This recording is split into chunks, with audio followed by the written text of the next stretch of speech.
जय वीरभद्र भद्रकाली माता लोक माता पिता पार्वती परमेश्वर जय सीताराम जय भारत माता की जय जय गंगा माता की जय చూడనా ల్యాండ్ యాక్ట్ కింద జగన్ గారి ఫోటో గురించి ఇంత ఇష్యూ అవుతుంది. ఈరోజు నేను ఒకటే చెప్తాను. ఈరోజు నీ శరీరం నడాలంటే పంచభూతాలు ఎంత సహకరిస్తే నీ శరీరం నడుస్తుంది. ఈరోజు సూర్యుని ద్వారా తేజస్సు పొందుతున్నాము.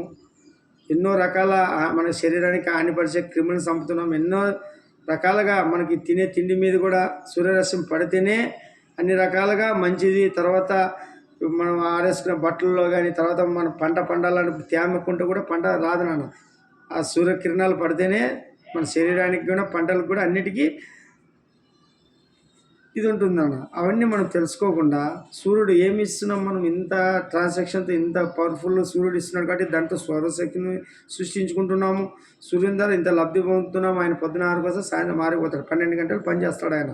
ఆయనకి ఎవరైనా జీతం ఇస్తున్నారా లేదంటే ఆయనకి ఎవరైనా చెప్తున్నారా? చంద్రుడు రాత్రి వచ్చి వెన్నెల చల్లగాల్లో మనల్ని సేద తీర్పిస్తున్నాడు. ఆయనకి ఏమైనా డబ్బులు ఇస్తున్నామా? ఆయన్ని ఎవరైనా మొక్కుతున్నారా? గంగమ్మ ఈరోజు 140 కోట్లు దాటిపోయింది జనాభా. మరి ఇంతమందికి నీళ్ళు ఎక్కడి నుంచి వస్తున్నారా? ఇంతమంది నీళ్లు వాటర్ రూపంలోనో బాత్రూంలో అవుట్లోనో మీరు వాడే మినరల్ వాటర్ అన్నీ ఎన్ని నీళ్లు చూడండి ఎంత వ్యాపారం చేసుకుంటున్నారు. ఈరోజు ఇన్ని నీళ్ళు ఇచ్చిన గంగమ్మ కేడను విగ్రహం ఉందిరా, సూర్యునికి విగ్రహం ఉందిరా, భరతమాత.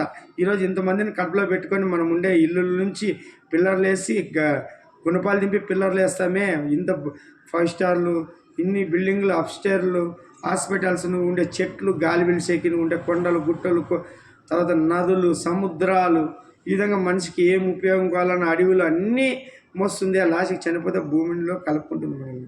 లాస్ట్కి మనం గర్భగుడిలో దేవుడిని ప్రతిష్ఠించాలన్నా అమ్మ స్థానంలో నిలబెట్టి చేస్తున్నాం. పంట పండించాలన్నా అమ్మ గింజేసే పైకి లేపుతుంది. ఈరోజు నువ్వు ఇచ్చే నీళ్ళని మళ్ళీ ఎక్కువ పీల్చుకోకుండా నిల్వ చేస్తాను. అంటే లోపల పీల్చుకుంటే యాడ్ ఉంటుందా నీకు? మనల్ని కాపాడు. భూకంపం వస్తే సీల్ లోపల పోతాం. సృష్టి అంతా కాపాడుతున్నది. ఇన్ని చేస్తుంది అమ్మ.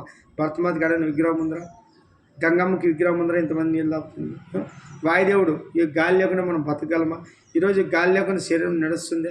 మళ్ళీ గాలి దేవునికి ఏమన్నా విగ్రహం ఉందిరా? అన్నపుణ్యేశ్వరం ఈరోజు కడుపు నిండి అన్నం పెడుతుంటే కూడి ఎక్కువ కోవడం ఎక్కువ ఎదరా మనకి. బాగా పొకరెక్కినాం. కరోనాలో ఎట్లా అల్లాడినప్పుడు కులాలు లేవు, మతాలు చావులకు మతాలకు ఎట్లా ఉండే అప్పుడు ఎట్లా బతికితే చాలరా నాయన అనేది అట్లా అప్పుడే పొగరెక్కేసినాం. నాయకులకు ఊడిగాలు చేసుకుని కూర్చుంటాను. మనం ఎన్నుకునే వాలంటీర్ రాయన ఒక వాచ్మ్యాన్ పెడతాము. ఇప్పుడు ఇంటికి జీతం ఇచ్చి అట్లా వీళ్ళకి ఒక మంచి నంబర్ని ఎన్నుకొని పాలించండిరా అంటే అంత ఇచ్చిలుడికి తయారు చేసుకొని నీ అంతలా తయారై ఆ భూములు ఈ భూములు అమ్ముకుంటూ ఒత్తి పెట్టుకుంటూ ఇచ్చిలుడికి తయారవుతుంటే మనం వాళ్ళు సేలు కట్టుకొని జెండాలు పట్టుకొని జై జై రావాలి కావాలి. ఏం రావాలి కావాలరా? మన నెత్తి మీద వేసుకొని బానిసలు బతుకుదానికి రా. మన ప్రజాస్వామ్యంలో బతుకుతున్నాం. తప్పు చేసే ఉన్నది కింద దించి పాడేయాల్సిందే. మనకు డెవలప్ చేసేవాళ్ళు కావాలా, అభివృద్ధి చేసేవాళ్ళ, భావితరానికి ఉద్యోగ అవకాశం కల్పించే కావాలా, భావితరాన్ని వెలిగించే వాళ్ళు కావాలా. ఈరోజు మనం తింటున్న రక్తం కూడా రాది. ఈ పింఛన్లు అవన్నీ ఒక కొడుకుగా మనం ఏం చేయాలా? తల్లిదండ్రులను మనమే చూసుకోవాలా, అరుణం తెంచుకోవాలా, ఒక పిల్లలు మనమే చదివించుకోవాలా, భార్యను మనమే పెళ్లి చేసుకున్నాక భార్యని పిల్లల్ని సాకు లేకున్నప్పుడు ఇంకెందుకు మన కర్మ సిద్ధాంతం ఎట్లా నడుస్తుంది?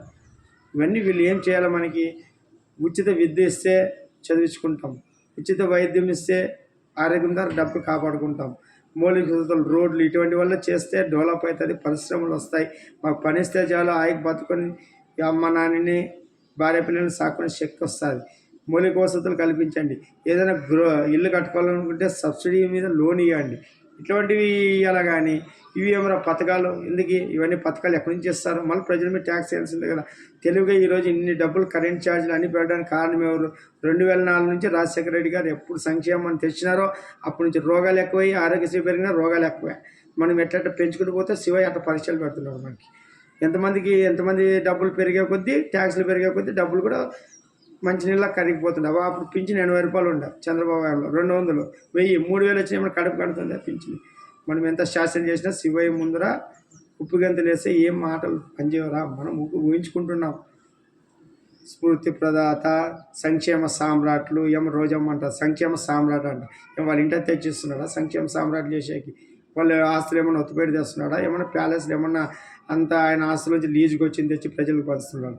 ఇప్పుడు ప్రజల ద్వారా ఈ సంపదను 5 ఏళ్ళు బాగా వ్యవస్థలను వాడుకొని ప్రతి ఒక్క సంపదను దాచుకుంటా అప్పుడప్పుడు మనకి ఇట్లా బిస్కెట్లు వేసి ఇట్లా బటన్లో డబ్బులు వేస్తే నోరు ముచ్చుకొని ఉండి వాళ్ళు చెప్పిన వ్యవస్థలో ఎంతెంత స్కీములు చేస్తే అన్ని స్కామ్లు అయినాయి. నేరుగా వచ్చి అకౌంట్లో పడుతుందంట. మళ్ళీ అకౌంట్లో పడే వాళ్ళు లిస్ట్ తీసి ఎంతమంది ఒరిజినల్ ఉన్నారు, ఎంతమంది లెక్కలో లేకున్న వాళ్ళు, ఎన్ని డబ్బులు పోతున్నాయి, తర్వాత నాడు నేడు కార్యక్రమంలో ఎన్ని వేల కోట్లు ఖర్చు పెట్టి ఎంత మనం ఖర్చు చేసి ఇవన్నీ ఉంటాను. లెక్కలు ఆడిపోతే మా శివయ్య దగ్గర లెక్కలు దాపుకుంటున్నా చెప్పు. ఊకే లక్షల కోట్లు అప్పు అయింది మళ్ళీ ఇప్పుడు. ఇప్పుడు నువ్వు నోటితో ఊకే శర్మలం వచ్చి 12 ఉంటుంది, ఇంకోటి 13 అంటారు. ఇట్లా కోట్లు పెరుగుకుంటూ పోతుంటాయి, లక్షల కోట్లు. మళ్ళీ అధికారికంగా ఎంత అప్పు ఉందో తెలియదు. మళ్ళీ ఇన్ని లక్షల కోట్లు అప్పు చేస్తే మనం చేసిన డెవలప్ ఏమి? దాదాపు 2,60,70,000 కోట్లు పంచినాం పేదల ప్రజలకి. మళ్ళీ ఉద్యోగాలకు అన్నీ పోయినా మళ్ళీ ఇంకా అన్ని లక్షల కోట్లు యాడ్ ఇవ్వాయా? మనం ఏం డెవలప్ చూపించినాము, ఏం పరిశ్రమలు తెచ్చినాము, ప్రత్యేక హోదా తెచ్చినామా, అమరావతిని ఏం కట్టలేదు, పోలవరం కట్టలేదు, ఉద్యోగస్తులు అందరూ అసంతృప్తితో ఉన్నారు.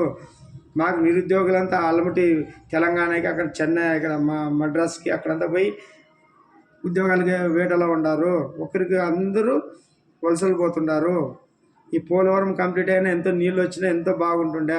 అమరావతి తీసుకోపోయింటే మనకి డెవలప్ మీద అట్లా ముందుకు సాగిపోతున్నాయి. ఇవన్నీ బంద్ చేసి ఈరోజు మళ్ళీ 100కి 100, 100కి 99.5 మార్కులు వేసుకొని నేను సిద్ధమని వస్తే మళ్ళీ ఇంకా జనాలు ఏమన్నా పుష్పాలు పెట్టుకున్నారు చెవులు ఎండడానికి, మళ్ళీ ఎర్రి పప్పలా, మళ్ళీ లేకపోతే గొర్రెలా, లేకపోతే కొండ గొర్రెలా, మరి ఇవన్నీ ఎవడు మాట్లాడతారా? మీరు మాట్లాడతారా? భజన చేస్తారా? భజన చేయాలి, పరమ శివునికి చేస్తే మన జీవితాలు వెలుగుతాయి. నాయకులు చేస్తే నాశనం అయిపోతాం, సర్వనాశనం అవుతాం. తస్మాత్ జాగ్రత్త. జయ వీరభద్ర కృష్ణ నమో నమః.